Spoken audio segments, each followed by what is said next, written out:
A historic day for Beeson Divinity School.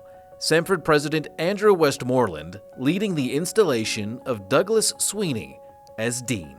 But I've never been in a place that did life together, where we study together, we worship together, we pray together, we eat together, we share fellowship together, and we follow the Lord Jesus together, like I've experienced it here at Beeson. Sweeney is Beeson's second ever dean, inheriting the position from Timothy George, who held the post since 1988. I'm a big fan and a good friend of Timothy George. I love what he has done by the grace of God and with the help of lots of other people. And I want to honor him in the way we move forward at Beeson. But more importantly, both Dr. George and I and all of us want to honor the Lord in the way we move forward as a school. We are looking for God to guide us.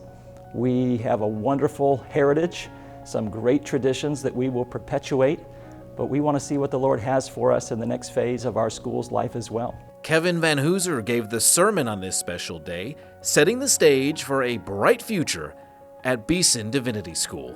I think that the Lord wants us in this next phase of our school's history to build on the heritage we received, to deepen the sense of community that we share and the fellowship we share with one another at Beeson. I'd also like to work hard at integrating us better at Samford University. And I'd like Beeson to share its blessings more broadly with people in other parts of North America and the world.